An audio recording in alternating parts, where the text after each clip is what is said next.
family. This is Steve Copeland from the Couch Conversation. Steve Copeland from the Couch Conversation.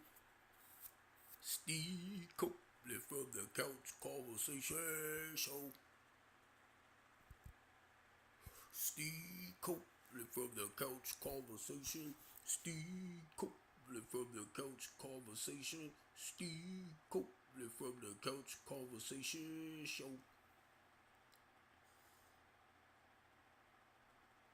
Now, I'm not going to be on here too long. I already know that. But I don't know. I just decided I'd come on, kill a little time at 11 o'clock Eastern time. The comfy couch comes on. And this is on TikTok, y'all. And y'all know I've been announcing it and everything about the TikTok live stream we be doing. So that starts at 11 Eastern time. And what I love about it, y'all, it's like therapy. Y'all know how I am with the Couch Conversation Show. It's about keeping it real. I like to talk about personal stuff that a lot of us like try to hide or shelter. It's like I want us to be able to talk about where we at, how we feel, what's going on in our lives, right? Now, the best way I can explain that from where I'm at, having 31 years clean and being able to do some work on myself. I had to go back inside of myself to find out what went on in my life to cause me to reach out towards, the drugs and the alcohol back in the days. Because a lot of people you see walking around like getting high out of their mind, they just look like walking zombies. 9 times out of 10, they dealing with some serious personal stuff in here. And that's their way and means of escaping the reality of their pain. And I thank God that I was able to, he guided me to a 12-step program. And I was able to do the necessary work with getting a sponsor, getting a home group, getting involved, and turning my life around. So today, what I do, I try to help people get to know that inner person. Mainly if I know you running away from something or you hiding from something that maybe happened in your past. And it's making your life miserable in the here and now. Now, I don't know about nobody else, but I can only tell you about Steve. Whenever I'm feeling uncomfortable about something in my skin or in my body, I gotta look at myself and be like, Steve, all right, Steve, what's going on, Steve? Why you feel like this? Why you feel like that? Or why is this? Why is that? And what I do is do a self-evaluation. So I gotta think about my day throughout the day. Did I say something to somebody or did I did something to somebody that maybe I need to go back and apologize for? Because if I'm feeling unconscious about something, it's normally my spirit is not at peace. It's not at ease. So I gotta look deep inside of me to find out why. That's when you do a self-inventory. And these things I was taught. I was taught throughout my recovery process. But anyway, and that's the same way I work with people. Because I sponsored a lot of men and women as far as helping them turn their lives around. And they live in more productive ways of life now. A lot of them don't come to the meetings no more. Because once they gained control over their life, they moved in other directions that had nothing to do with the meetings. They came in, got what they needed, and they moved on. And what I tell everybody that I sponsor, never forget where you came from. Pop up now and then, just to feel part of, stuff like that. But yeah, I I had a little conversation with my lawyer today, and this case, be honest, like I told my lawyer, it shouldn't even went this far. It should not have gotten to the point of where we at now. So anyway, I'm trying to think of that word right. I'm getting ready to say alpha. Alpha plea. That means you plead guilty, but you actually pleading innocent. So I told him, I said, why am I'm going to plead guilty to something that I didn't do? Now let me share this with y'all, right? Because I told him, I said, you know what? The system just screws the black man.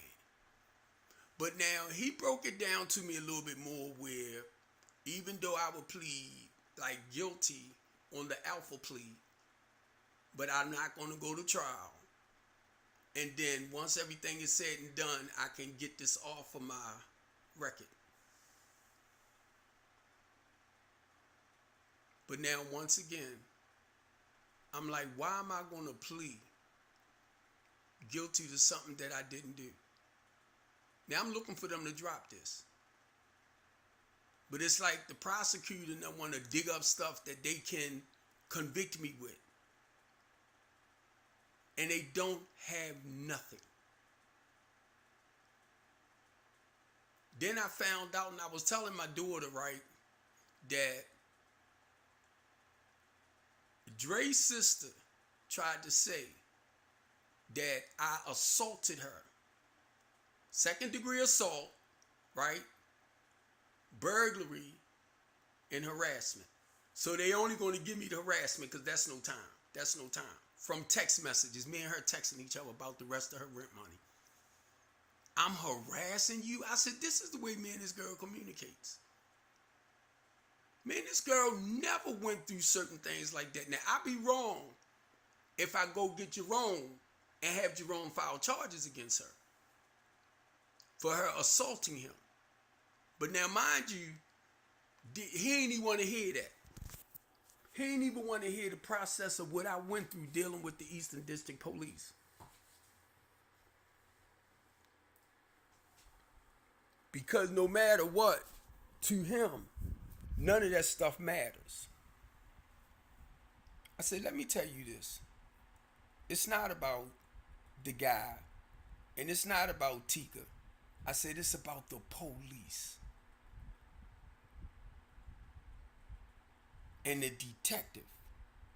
How you gonna charge me with home invasion and burglary on my own rental property and business?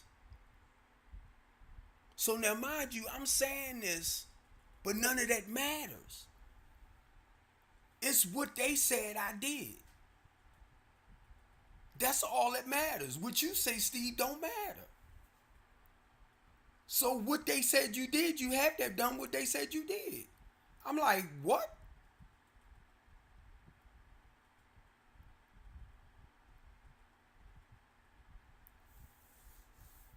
I told my lawyer, I said, you know what? Be honest with you. It sounds like they just want to do whatever they can to convict a black man. This prosecutor don't even know me. But because of the lies of the charges and stuff they put together, he said that the lady looked at me as this despicable man. No matter how I sent him the rental agreement to the house, right, of me signing, because I'm the tenant. Me doing a transitional program as far as helping the people to put their lives together, but I'm the scumball. I'm the scum. I'm the scum. And this is how this prosecutor, he said, look at me. Like I'm the scum. We got homeless people out there, don't have nowhere to go. The city is not helping them. The ones that, didn't apply to get into the little hotels and stuff like that now. So it's always somebody left behind who needs a program like mine. I can't bring you into a program if you don't have some type of income.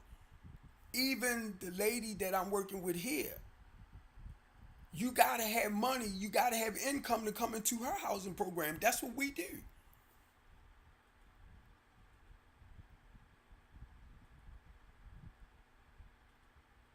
But the courts or the laws that they look at, and I looked it up right after him and I got off the phone. Number one, you cannot invade your own rental property and stuff like that unless you have a stay away order. Then you can be in violation of that to go back into your own, property and stuff like that. So that I know.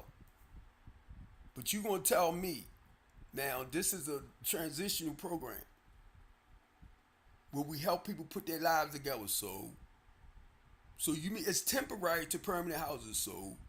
So what you saying when these people go into these recovery programs, transitional housing programs to get their life together, and if they don't do the necessary things to help turn their lives around, then you mean or they disobey the rules? The people don't have the right to remove them.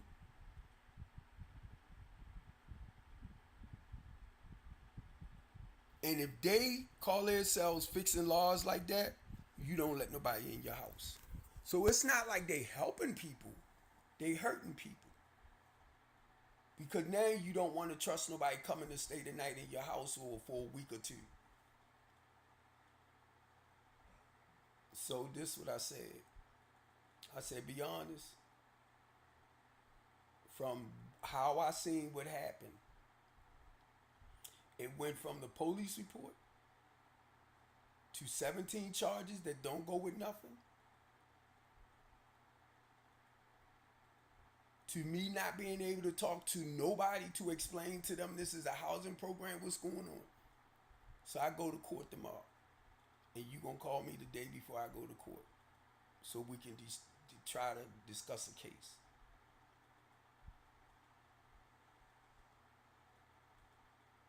And I'm not trying to be smart.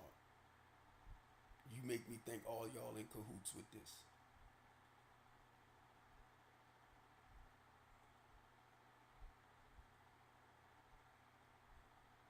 Make me think all of them together. I said, let me tell you something. The officer that did what he did was white. The detective, they call herself going back up to January. Why you going? What made them go to January? Throw something in from January on March.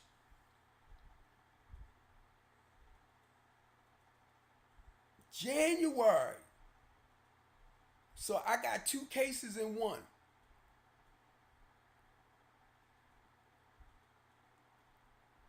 Went back to January 18th when me and this girl texting each other about the rest of her rent money.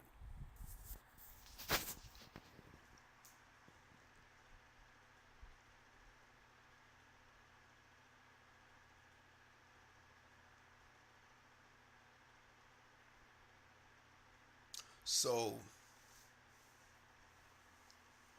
I'm just telling y'all, because I know it's a reason for everything that I'm doing or what God is doing. And I am seeing how a lot of our men and women who been in prison for false allegations, I'm seeing it for myself. And that's what I told my lawyer. I said, I'm seeing it. How it starts with the lying police report. But you know what it all boils down to? Even though I didn't do anything, it's what you can prove. And the more I was talking to him, and I said, you know what? I'm thinking about going to like these NAACPs for my rights and violations. You know, my rights being violated and stuff like that. I said, because number one, I'm guilty until proven innocent, basically. But it's supposed to be innocent until proven guilty.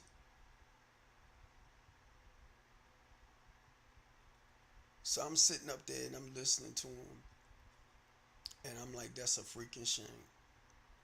And I'm like, man, I wish I did not see this bull crap.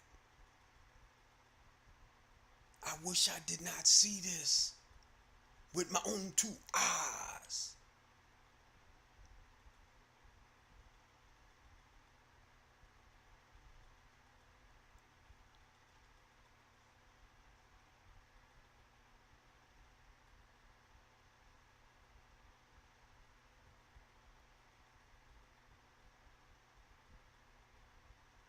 I'm telling y'all, like I told my daughter, I said, I don't know. I just felt like the public defendant, I'm paying all this money, paying all this money, and I feel like this guy is with them, and that's a shame.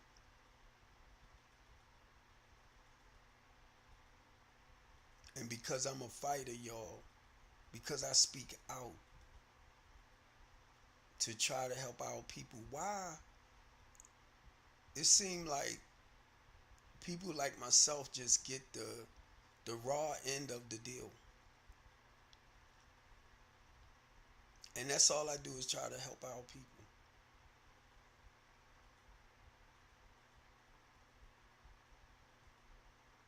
And it's so sad. But what I understand too, it's a learning lesson and everything. It might not be that real clear to me right now, but it's a learning lesson in everything that takes place. But it just let me see that how the system can really screw us as dark skinned men, as black men. And like I said, I told my lawyer, I said, I wish I didn't see this. I hear so many people say how they was arrested on false charges and things like that, you know, or Lady J does a show on Mondays night about guys that came home from prison, spent time in prison. Everybody spent 20, 30 years, 15 years. When they was young, they older now, stuff like that. And now I understand a little bit of what caused it to go that route. Some false charges. Now, mind you, I'm 62 now. I got locked up when I was 61. He told them about the operation on my feet and stuff like that. How, like, if I go back into the prison, um, my health wise, I can't eat the food and all that type of stuff. They don't have the proper help in their services and all that for me, right? So eventually, I'm gonna go back down, right? Sick wise. He already know that, so he explained that to them. Now he didn't call me back yet, but we going to court tomorrow. And like I told him, I believe everything gonna be dropped, and this is the way they gonna drop it. I gotta do an alpha plea, and I know this woman ain't got a freaking thing. But look, y'all, I'm gonna get ready to get off of here. I just wanted to come on a little bit because I got 10:56 on my clock, and the comfy couch get ready to come on in about 4 more minutes. So I'm gonna go ahead and get ready to get off of here. And I love y'all. I just wanted to come on for a little bit and just talk about